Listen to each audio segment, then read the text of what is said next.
আগে জানতামই না যে এত সুন্দর ভাপা পুলি পিঠাগুলো এতটা সহজে তৈরি করে নেওয়া যায়।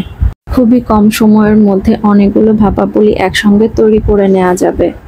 আসসালামু আলাইকুম ভিউয়ার্স, কেমন আছেন সবাই? স্বাগত জানাচ্ছি নতুন একটি রেসিপি ভিডিওতে। শীতের পিঠাপুলি আয়োজনে আজকে আমি তৈরি করব রোল ভাপা পুলি পিঠা। ঠিক এভাবে যদি পিঠাগুলো তৈরি করা হয় তাহলে কিন্তু কষ্টও অনেক কম হয়, সময়ও অনেক বেঁচে যায়। প্রথমে পিঠার ভেতরের পুর তৈরি করব। একটি প্যানে নিয়ে নিচ্ছি 1 কাপ খেজুরের গুড়।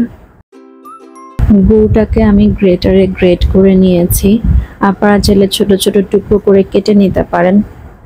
এরপর দিয়ে দিলাম 1 কাপ কোরানো নারকেল।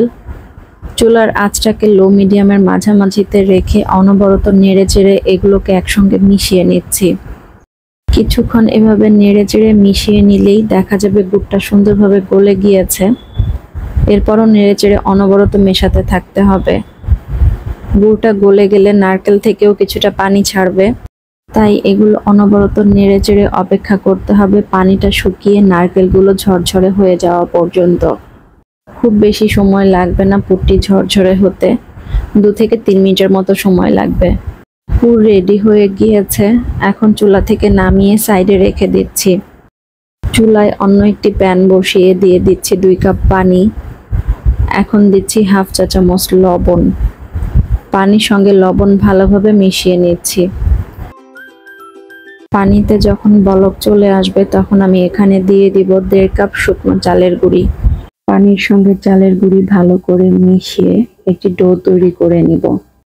আমি এখানে 1.5 কাপ চালের গুঁড়ির জন্য 2 কাপ পানি নিয়েছি। ভেজা চালের গুঁড়ি নিলে পানির পরিমাণ আরও কম লাগবে আপনাদের। পানির সঙ্গে চালের গুঁড়ি ভালোভাবে মিশিয়ে চুলার আঁচ একদমই লো করে ঢাকনা দিয়ে ঢেকে রেখে দিব 10 মিনিট। 10 মিনিট পর ঢাকনা তুলে নিচ্ছি। পারফেক্টভাবে সিদ্ধ হয়েছে দেখতে পাচ্ছেন। এরপর এই ডোটিকে গরম থাকা অবস্থাতেই মেখে নিতে হবে। সময় নিয়ে ডোটিকে ভালো করে মেখে নিতে হবে, তাহলে পিঠাগুলো ফেটে যাওয়ার সম্ভাবনা থাকবে না। প্রয়োজন হলে ডোটিকে 2 ভাগ করে মেখে নিতে পারেন। হাতে সামান্য তেল দিয়ে নিলে ডোটি একদম স্মুথ হবে। আমার প্রয়োজন হয়নি তাই আমি তেল দিইনি। এই পিঠাগুলো তৈরি করার জন্য আমাদের একটি বড় আর মোটা রুটি তৈরি করতে হবে, তাই এই অর্ধেক ডো দিয়েই আমি রুটি বেলে নিব। প্রয়োজন হলে সামান্য চালের গুঁড়ি দিয়ে রুটিটি বেলে নিতে হবে। আমি এই রুটিটাকে কিছুটা লম্বা করে বেলে নিচ্ছি। আপনারা চাইলে কিন্তু গোল করেও বেলে নিতে পারেন। দেখতে পাচ্ছেন রুটিটি আমি কিছুটা ভারী করে বেলে নিয়েছি, তবে অনেক বেশি ভারী না। এরপর তৈরি করে রাখা পুরটা রুটির উপরে ছড়িয়ে দিচ্ছি। পুর ছড়িয়ে রুটির চারপাশের বাড়তি অংশগুলো কেটে স্কোয়ার শেপ দিয়ে নিচ্ছি। আপনারা চাইলে কিন্তু রোল তৈরি করার পরেও কেটে নিতে পারেন, তবে আমি আগেই কেটে নিচ্ছি।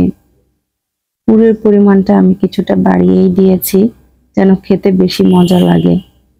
এরপর হালকা হাতে প্রেস করে করে পুরটিকে রুটির মধ্যে বসিয়ে দেওয়ার চেষ্টা করব।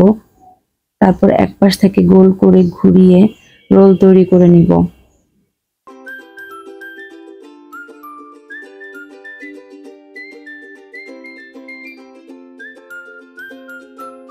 এরপর এগুলোকে ভাপে দেওয়ার জন্য চলে যাব। আমি এখানে ছাঁকনি নিয়েছি ভাপে দেওয়ার জন্য। রোলগুলো বসিয়ে দিচ্ছি এখানে। আপনি চাইলে স্টিমার বা ছিদ্রযুক্ত যে কোনো কিছুতে ভাপে বসাতে পারেন। ঢাকনা দিয়ে ঢেকে 10 মিনিটের মতো সিদ্ধ করে নিচ্ছি। 10 থেকে 15 মিনিটের বেশি সময় কিন্তু লাগবে না। 10 মিনিট পর ঢাকনা সরিয়ে পিঠাগুলো তুলে নিচ্ছি। আমি যতটুকু চালের গুঁড়ি নিয়েছিলাম সেখান থেকে এরকম 3টি পিঠা হয়েছে। যখন এই পিঠার রোলগুলো একদম ঠান্ডা হয়ে যাবে তখন আমি এগুলোকে কেটে নিব। গরম অবস্থায় কেটে নিলে কিন্তু পিঠার শেপ খুব একটা সুন্দর হবে না, তাই সম্পূর্ণভাবে ঠান্ডা হয়ে যাওয়ার পরেই কিন্তু এগুলো কেটে নিতে হবে। কেটে নেওয়ার পরেই কিন্তু পিঠার আসল সৌন্দর্য বের হয়ে আসবে। পুর তৈরির পরে ফ্রাই প্যান চুলা থেকে নামিয়ে পুরগুলো অন্য একটি বোলে ঢেলে নিতে ভুলে গিয়েছিলাম, যে কারণে আমার পুরের রং কিছুটা চেঞ্জ হয়ে গিয়েছে। তাই বলবো আপনারা অবশ্যই পুর চুলা থেকে নামিয়ে একটি বোলে ঢেলে নেবেন। দেখতেই পাচ্ছেন মাশাআল্লাহ পিঠাগুলো দেখতে কিন্তু অনেক সুন্দর হয়েছে। আর আপনারা হয়তো একটি ব্যাপার খেয়াল করেছেন, এই পিঠাগুলো তৈরি করতে নারকেল গুড় আর চালের গুঁড়ি ছাড়া তেমন কিছুই লাগেনি। অল্প সময়ের মধ্যে যদি অনেকগুলো ভাপা পিঠা তৈরি করতে চান তাহলে কিন্তু আপনারা এই পিঠাটি তৈরি করতে পারেন। পিঠাটি দেখতে অনেক বেশি লোভনীয় হয়েছে, খেতেও কিন্তু অনেক মজার। এই শীতে একবার হলেও কিন্তু আপনারা এই পিঠাটি বাসায় তৈরি করে খাবেন। আশা করছি সবাই খুব পছন্দ করবে আর একদমই ঝামেলাহীন একটি পিঠা। তাহলে আজ এ পর্যন্তই, কথা হবে পরবর্তী কোনো ভিডিওতে। ততক্ষণ পর্যন্ত ভালো থাকবেন সবাই। আল্লাহ হাফেজ।